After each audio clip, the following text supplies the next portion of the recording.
Hi folks, this is Will. Today I'm going to talk about what is probably the most controversial item of anything I've made a video about.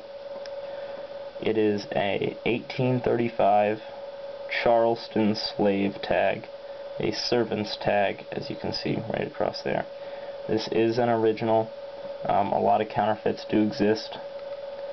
This piece was dug out of Beaufort County, South Carolina. Now, a lot of people do believe it's morally wrong or grotesque to collect antiques dating from that can be traced to slavery. And although slavery was certainly a very tragic aspect of American history, it's my personal belief that collecting and appreciating its relics should not be shunned. But these are certainly fascinating pieces of history, regardless of your opinion of them.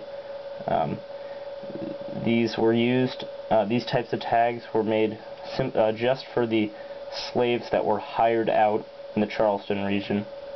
From the 1780s up till the end of slavery, if you hired out a slave that you owned for work under another person, you had to register them with the city, and they'd be issued a tag, much like a dog tag. They were given a number. This one is number 810 of the year 1835, servant, and then up here you can see the word Charleston stamped. And to my knowledge, the original ledgers haven't survived, so it's not possible for me to find out which slave number 810 actually was. But they'd be worn as by the slave as essentially a type of dog tag used for identification and also to specify what type of work they were supposed to be doing when they were hired out. In this case, they were supposed to be a servant. Some of the other types of tags are for mechanics, porters, fruiterers, and then some others which I don't remember off the top of my head. They're relatively scarce, slave tags are. Most of the ones that are known today were dug out with metal detectors.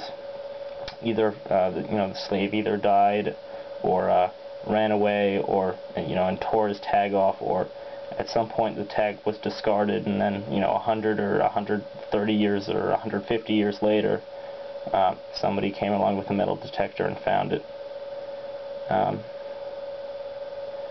This one was dug a couple of years ago. Has a little tiny crack running in it where there's this kind of wrinkle in the metal. I do believe they're made out of brass. This is a generally decent example. It has all portions of the metal there. A lot of them you'll find with missing segments. But certainly a very interesting piece. These get to be very expensive. This one's worth about $2,000. And they can get to be much, much more. But truly priceless relics of American history from an institution which left behind very few physical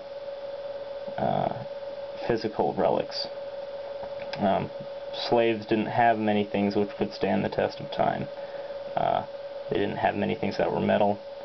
They didn't have many possessions, so to be able to hold in your hand something which a slave wore every day and worked with every day is certainly a connection to history which is worth valuing.